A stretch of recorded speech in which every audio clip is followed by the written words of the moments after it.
Ikkinchi, 11, 20 hamda 29-sanada tug'ilgan ayollarimiz haqida o'zlari bilgan va bilmagan juda ham qiziqarli ma'lumotlar. Ushbu videoni oxirigacha ko'rsangiz, ana shu sanalarda tug'ilgan ayollarimiz nima sababdan bu hayotda o'zlarini topa olmayotganliklari, tinimsiz harakatda bo'lsalar-da, lekin hech o'z o'rinlariga yetib kela olmayotganliklari, pul borasida, отношения, sog'lik borasida qaysidir jabhalarda полностью hayotlari minusga qarab ketayotganliklarini podrobno bilib olasiz. Ikkinchi, 11, 20 hamda 29-sanada tug'ilgan ayollarimizda intuitsiya judalaram kuchli rivojlangan bo'ladi. Atrofdagi insonlarni juda chuqur his qilishadi. Hayotlaridagi ostriy vaziyatlarni, prям shunaqa vaziyatlar bo'ladiki, ba'zi bir insonlar umuman chiqib keta olmaydigan vaziyatlarni chiroyli qilib silliqlab chiqib keta oladigan qobiliyatlari bor. Yana bundan tashqari, ular har bir insonga qanday muomala qilishni judalaram yaxshi bilishadi. O'zlarini har qanday vaziyatda ham ushlay olishadi. Ularda ichki hamda fizический kuch mavjud. Juda ham ajoyib organizatorlar, mehnatsevar, doimo благотворительность bilan shug'ullanishadi, insonlarga yordam berishadi. Dvoykalada juda ham zo'r oratorskiy qobiliyatlar bor. Men qancha dvoyka bilan ishlagan bo'lsam, ular gapirayotgan vaqtida даже mendan ham ravon gapirishadi. Ularda dar prям mana shu golosda berilgan. Bu talant. Qaysidir dvoykalar prokachenniy bo'lsa, haqiqatan o'zini anglagan, tushungan, o'zining qobiliyatlarini bilgan dvoykalar, ularda oratorskiy borligini judalaram yaxshi bilishadi. Ne prokachenniy, mana shu juda ham passiv, minusda ko'p yuradigan dvoykalar oratorskiy qobiliyatim yo'q deb hisoblashadi, lekin na samom dele ularni qon tomirda, neyronlarida oratorskiy qobiliyat judalar kuchli bo'ladi. Dvoykalarda yana ezoteriskiy hamda davolaydigan qobiliyatlar bor.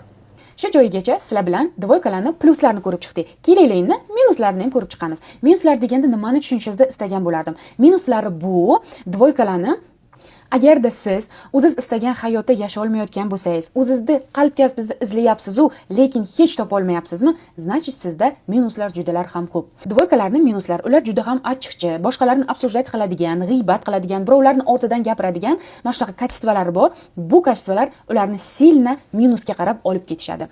Qarindosh urug'lar bilan doimiy ravishda konfliktda bo'lish, oilalardagi kattalarni hurmat qilmaslik, ya'ni ona, bobo, amma, xola, tog'a qancha dvoyka bilan ishlagan bo'lsam, ular kechira olmaydi. Shunchalik darajada achchiqchiligidan kechira olmaganlik tuyg'usini shunaqangi qalbiga beton qilib joylashtirib olishadi. Ularga kechirishni o'rgatish juddalar ham qiyin bo'ladi. Ichki kuchli agressiya vaqti kelib tashqi tomonga ham bilinadi.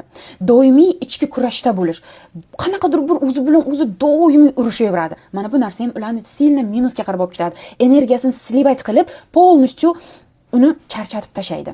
Dvoykalarni juda ko'pi tanani yo sport bilan slishkim charchatib tashlaydi yoki bo'lmasa mehnat bilan. Mana shu 2, 11, 20, 29-sanada tug'ilganlar, masalan, sport zalga borsangiz, hamma 1 soat shug'ullansa, ular 2 soat, 3 soatlab ham sport bilan o'zini charchatib tashlashi mumkin. Ularga bunaqangi tarzda shug'ullanish yoki bo'lmasa o'zini 24 soat, 48 soat o'zini mehnatga bag'ishlab, men ana shunaqangi ko'p mehnat qilsam men boy bo'laman degan nazarda bo'lish, bu judalar ham xato.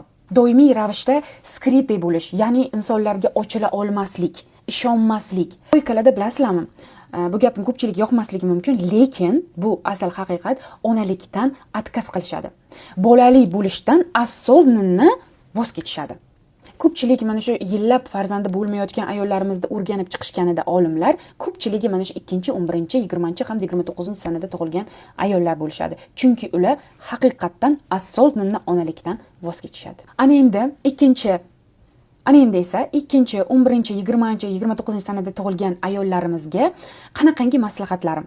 Sport bilan shug'ullanishlari kerak, чтобы ichlaridagi agressiyani biroz ketkazish uchun. Lekin bu degani soatlab qolib ketish emas, balki ozginadan shug'ullanishlarini tavsiya qilgan bo'laysiz. Keyin golosda darni shakllantirishga kerak, chunki Alloh tomonidan berilgan dar ularga. Vokal bilan shug'ullanishadimi yoki oratorskiyga borishadimi, ish qilib mana shunaqangi ishlar bilan shug'ullanish kerak. Kechirishni o'rganishlari kerak. Kechira olmaslik bu juddalar ham yomon tuyg'u. Boshqa reelslarimda imенно kechirim temasida ham buni tushuntirib beraman. Dvoykalar umuman ham aldamasligi kerak. Onalari bilan yarashishlari kerak. Ota-onalari bilan yaxshi munosabatda bo'lishlari kerak. Ko'pincha juda ko'p dvoykalarda ona bilan muammo bor, onani kechira olmaslik. Mana shu narsani prarabotka qilish kerak. Ulardan zo'r psixolog chiqadi. Dvoykalarni o'rganib, ularga eng aytadigan bir katta savetlarimdan biri, ular rodlarini kechirish kerak. Onalari, bobolari, amma, xola, tog'alari farqi yo'q. Boboni bobosi, onani onasi. Chunki ular rod bilan qanchalik darajada отношения yaxshi qilsa, qarindosh urug'lar bilan yaxshi qilsa, ularda o'sish juda ham kuchli bo'ladi. Biz rodimizdan xafa bo'lishimiz mumkin emas, chunki bizda ortimizda katta armiya turibdi. Bu armiya bizga shunaqa kuch beradi. Bir ishni realizatsiya qilmoqchi bo'lsak, bizga kuchni faqatgina rodimiz beradi. Aynan mana shuning uchun ham rodimizni kechirishimiz kerak.